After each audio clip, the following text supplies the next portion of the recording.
ये मठ गरीब कैसे हो गया जिसके पास 65,000 एकड़ जमीनें थी, जो कि कभी देश आज़ादी में सहयोग किए थे। 2000 साल ईस्वी पुराना ये प्राचीन गद्दी जहाँ पे शंकराचार्य जी बैठा करते थे। ये मठ इतनी पुरानी है कि स्वयं गौतम बुद्ध से भी कहानी जुड़ा हुआ है। इस मठ में स्वयं अन्नपूर्णा माता साक्षात निवास करती हैं। इसमें एक दीप जलता है जो कि आज तक नहीं बुझा। आखिर क्यों छुपाया जा रहा है ये प्राचीन मठ को लोगों से, आइए जानते हैं। नमस्कार दोस्तों, कैसे हैं? उम्मीद करते हैं बहुत अच्छे होंगे। दोस्तों, हमारी मौजूदगी है बोध गया में। जी हाँ, हमारे पीछे आप देख पा रहे होंगे ये प्राचीन मठ है जिसके बारे में आज हम विस्तार से आपको हम अंदर ले चल के समझाएंगे। इस मठ का नाम है गोसाई घमंडी मठ। तो विस्तार से हम आपको आज पूरा विस्तार से हमको समझाने वाले हैं, तो हमारे साथ बने रहिएगा वीडियो के अंत तक। आपको बता दें कि बहुत प्राचीन है और इस मठ से बहुत कुछ जुड़ा हुआ है। तो चलते हैं। ये मठ फल्गु नदी के तट पर महाबोधि मंदिर के निकट में स्थित है।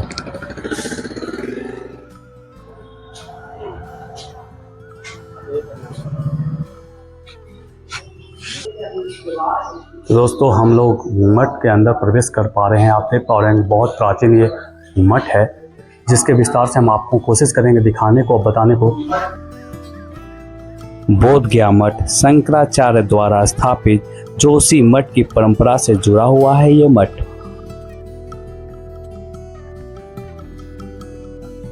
यहाँ पे जानकारी लेने के लिए कोई है? हाँ, अंदर में रहते हैं। अंदर में मिलेंगे। क्या नाम है आपका? मेरा शोभित। यहीं रहते हैं? नहीं, हम लाइब्रेरी पढ़ने आते हैं। शोभित नाम है? शोभित। शोभित लाइब्रेरी पढ़ने आते हैं।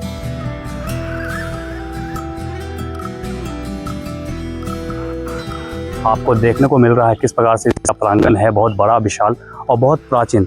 ये जो धरोहर है बहुत प्राचीन है और बहुत युग से जो है यहाँ पर ये मठ है। और ये शंकराचार्य मठ से भी जाना जाता है, बोध गया मठ से भी जाना जाता है। जिस प्रकार से हम यहाँ पे देख रहे हैं तो बहुत प्राचीन दिखता है। कुछ जानकारी हम आपको विस्तार से देंगे और अंदर में देख पा रहे हैं काफ़ी मंदिरें भी है, उसको भी हम ले चलकर आपको दिखाएंगे। तो बहुत प्राचीन रहस्य है इस मठ का, तो क्या है और विस्तार से हम जानने के लिए किसी न किसी संत महात्मा से बात करेंगे। बिहार का सबसे प्राचीन बोध गया मठ का पतन यकीनन बोध गया के हाल के इतिहास में सबसे महत्वपूर्ण घटना है और इसे अक्सर समकालीन विद्वानों द्वारा नज़रअंदाज कर दिया जाता है। तो चलिए हम लोग विस्तार से जानते हैं इस मठ के बारे में। बताया जाता है कि सम्राट अशोक के बाद महाबोधि मंदिर का संचालन मठ के द्वारा किया जाता था। 1965 में डॉक्टर राजेंद्र प्रसाद के कहने पर महाबोधि मंदिर को बोधिष्ठों को दान स्वरूप दे दिया गया। मठ जो है अपने आदि गुरु शंकराचार्य के नाम से जाना जाता है। वो किस लिए जाना जाता है ये भी बता रहे हैं। ये मठ जो है ऐसे लिखित इतिहास तो 1590 से इसका है, पूरा लिखित इतिहास आता है कि एक घमंडी गिरी महाराज थे जो उन्हीं से ये मठ की शुरुआत हुई है। लेकिन ऐसे भी बताते हैं लोग कि ये मठ जो स्थापना हुई कब हुई वो तो पता नहीं जानकारी, लेकिन भगवान बुद्ध भी इस मठ में आकर रहे थे, ऐसा लोग कहते भी है कि जब गौतम बुद्ध जो है जब उनको वैराग्य प्रकरण में चल रहे थे तब वो यहीं पर आए थे और तब ये मठ था, ऐसा कहते हैं कई लोग। तो उस समय भी ये मठ रहा है क्योंकि उनका इतिहास यही बता रहा है कि एक अपने यहाँ पर गेस्ट हाउस है, तो वहाँ पर एक बहुत पुरानी बावड़ी है जो कुआं है, कुआं नुमा है, उसमें सीढ़ी है, तो सीढ़ी से उसमें जाया जाता है, तो वो वहाँ पर बना हुआ है। तो वही उसका पुरावा है कि हाँ, हो सकता है कि यहाँ पर आए थे और वहीं पर स्नान, क्योंकि नदी में तो पहले से ही जल श्राप है तो श्राप के चलते सूख जाता था, लेकिन वो कुआं में बराबर पानी भरा रहता था, तो उसी में साधु संत कोई भी रहते थे, आते थे, तो उसमें स्नान वगैरह करते थे। तो वही उनका सबूत है। और बाकी तो 1590 से तो इतिहास इसका लिखा हुआ है घमंडी गिरी से। दक्षिण बिहार क्षेत्र में व्यापक भूमि संपदा वाला शिव मठवासी स्थान बोध गया मठ मुगल और ब्रिटिश औपनिवेशिक काल के दौरान प्रमुखता में आया और इस मठ में प्राचीन मूर्तियां का दर्शन होती है।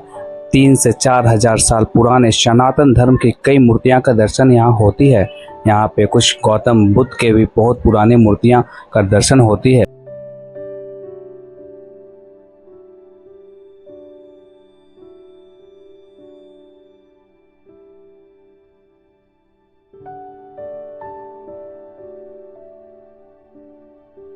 एक मानिए कि आज़ादी से पहले एक रियासत हुआ करता था।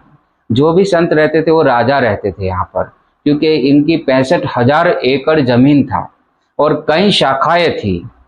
कम से कम इनकी शाखाएं 2200 शाखाएं थी पूरा भारतवर्ष में, ऐसा बताते हैं। लेकिन अब देश आज़ाद होने के बाद इनके धीरे धीरे जो है सब सरकार को भी सुकृत किया है और सरकार ने काफ़ी ज़मीन भी मठ की जो है कि सबके देने के हिसाब से वो ले लिया है। एक सीलिंग एक्ट लगा है, उसमें चला गया है।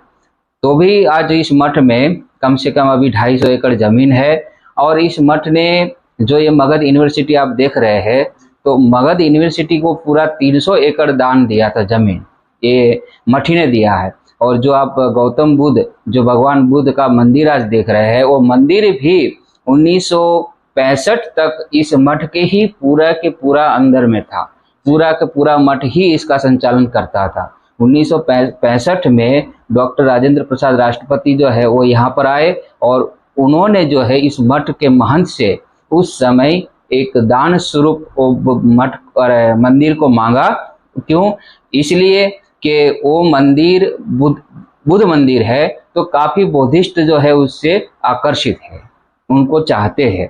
तो उनका कहना ऐसा था कि ये मंदिर अगर बौद्धिस्टों को देंगे तो काफ़ी देश बौद्धिस्ट जो है वो अपने देश से प्रेम करेंगे, मित्रता होगी। तो इसके कारण बोले कि उनको देंगे तो ऐसा होगा। तो उस समय फिर वो दिया गया है, उसमें कमेटी बनी गई है। तो उस कमेटी के मेंबर भी इस मठ के महंत रहते हैं, परमानेंट मेंबर। और उसके बाद यहाँ विनोबा भावे भी आए थे। तो विनोबा भावे को भी 11,000 एकड़ भूमि दान दिया था इस मठ ने। इतना दिया था कि लीजिए आप बिहार से और किसी से आपको मांगना ना पड़े। तो इसलिए इस मठ उस समय बहुत अच्छा था। तो इसलिए 11,000 भूमि एकड़ भी विनोबा भावे को दान दी। और काफ़ी यहाँ स्कूल, कॉलेज, संस्कृत विद्यालय भी बना है मठ के। तो काफ़ी अच्छा शिक्षा में भी, फिर शिक्षित में भी काफ़ी मठ ने सहयोग किया है। और मठ के काफ़ी सन्यासी भी हुए हैं, जो सिद्ध भी हुए हैं। तो काफ़ी यहाँ संत सिद्ध भी हुआ करते थे। और यहाँ पर एक जो है आप देखेंगे, कभी 5 मिनट आप ध्यान लगाएंगे तो माँ अन्नपूर्णा देवी का स्थान है। तो साक्षात देवी यहाँ पर जागृत है। वो किसी को भी यहाँ पर अनुभव होता है, जो भी कोई आता है वो कहता है कि यहाँ कुछ है, एकदम होता है। अभी भी अगर आप 5 मिनट केवल वो देवी के सामने बैठ जाएंगे स्थान पर, तो आपको स्वयं ऐसा होगा कि हाँ यहाँ पर कुछ है, मतलब आपको फील होगा। क्योंकि हम लोग तो काफ़ी समय से है, इसलिए हम लोगों को तो पूरा जानकारी है। तो ये भी है यहाँ पर माँ अन्नपूर्णा। यहाँ पर 1690 की बात है, एक महादेव गिरी थे। तो वो महादेव गिरी को माँ अन्नपूर्णा देवी प्रसन्न हुई थी, साक्षात जैसे फिल्मों में दिखाया जाता है वैसे ही। तो उस देवी प्रसन्न होकर एक अक्षय पात्र दिया, जिसको कटोरा बोलते हैं। एक इतना बड़ा कटोरा है, तो वो महादेव गिरी को दिया था। उसको अक्षय पात्र बोलते हैं, जिसमें से कभी क्षय नहीं होता। मतलब जितना भी आप देते जाइए, बांटते जाइए, उसमें से कभी खत्म नहीं होगा। तो वो आज भी यहाँ अक्षय पात्र है इस मठ में। बुरी दृष्टि पड़ गई थी उस पर, काफ़ी लोग उसको यहाँ से निकालना चाहते थे, लेकिन वो एक देवी की शक्ति है, तो उसको काफ़ी लोग उठाना चाहे, लेकिन इतना सही है लेकिन उठा नहीं। तो फिर यहाँ से वो गया नहीं। इसके वजह से अभी उसको एक अलग रूम में हम लोग लॉक करके रख दिए है। वो साल में एक ही बार निकलता है, उसकी पूजा होती है। साक्षात माता अन्नपूर्णा इस मठ में जागृत हैं। कहा जाता है कि 1690 में महंत महादेव गिरी पर प्रसन्न होकर माता अन्नपूर्णा साक्षात दर्शन दिए थे और एक अक्षय पात्र दिए थे, जो कि आज भी इस मठ में है।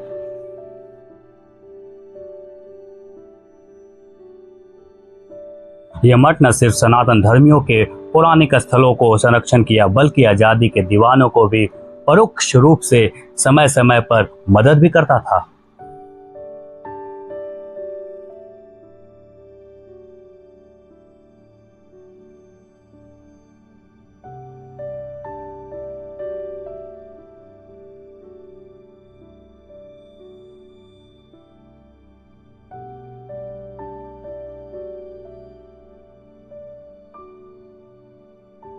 जब से मठ का निर्माण हुआ, माता अन्नपूर्णा का भी उसी समय से ही यहाँ पर है। और सारे देवी देवता यहाँ पर एक हमारे यहाँ ठाकुरवाड़ी है, तो उसमें एक अखंड ज्योत भी जलता है। जो आपने वो कम से कम यहाँ पर 2000 सालों से वो चलता आ रहा है। अभी तक जलते हैं। आज भी वो चलता है, आज भी वो जलता ही है अखंड, वो कभी आज तक खंडित नहीं हुआ है। तो वो भी यहाँ पर हम लोगों के ठाकुरवाड़ी है, उसमें बहुत 3200 साल पुरानी मूर्तियां भी है, जो शंकर पार्वती की है, अन्य देवी देवताओं के, गणेश जी की है, वैसे सब। इस मठ में 3 से 4000 साल पुरानी प्राचीन मूर्तियां का दर्शन तो होती ही है, साथ में 2000 साल से एक अखंड ज्योति दीप प्रज्वलित हो रही है, जो कि आज भी दर्शन होता है।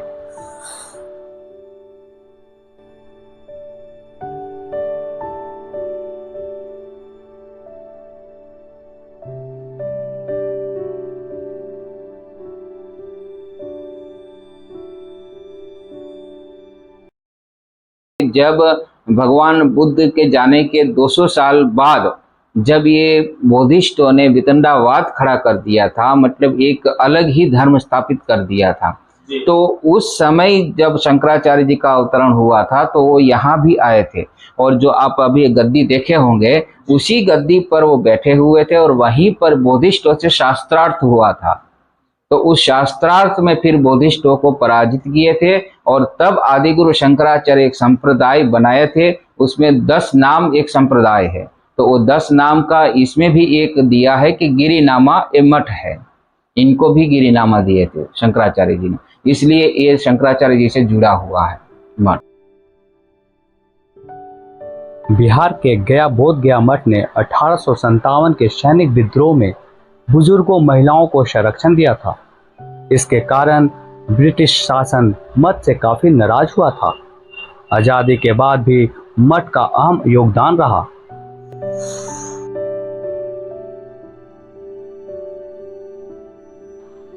बोध गया के इस मठ में प्राचीन पुस्तकालय हैं, जिसमें ईसा से पूर्व कई तार पत्र ग्रंथ रखे हुए हैं, जिसमें पांडव लिपि भी है।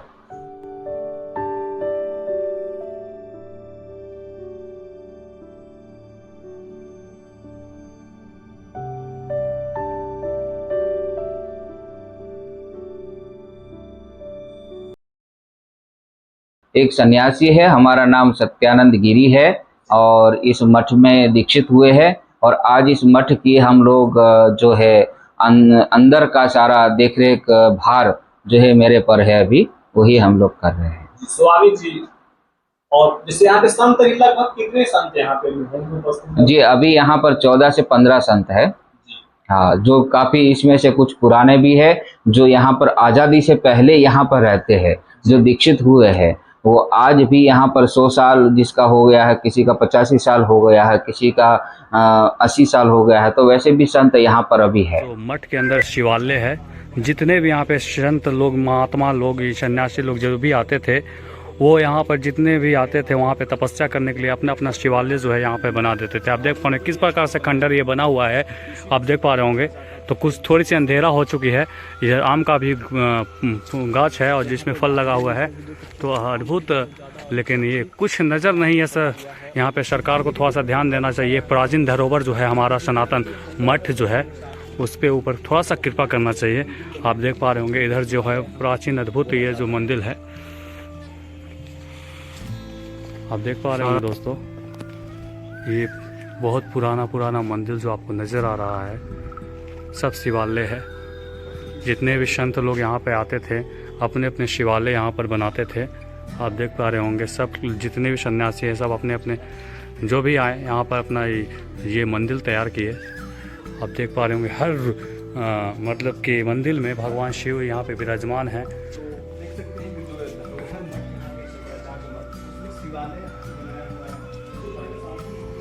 देख पा रहे होंगे भगवान भोले बाबा यहाँ पर भी, मतलब जितने भी यहाँ पे मंदिर हैं सब में भगवान शिव जी का विराजमान है। सब शिव जी यहाँ पर अंदर में विराजमान है। तो ये बहुत प्राचीन और बहुत अद्भुत रहस्य है ये मठ का, जिसे आपको जानने की ज़रूरत है दोस्तों।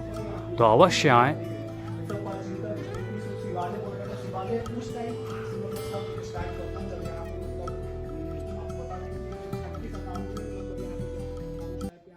हाँ, आप जाएंगे तो भगवान बुद्ध का जहाँ ये प्रतिमा है, वो प्रतिमा के एकदम जस्ट नीचे जो है वो शिवलिंग है।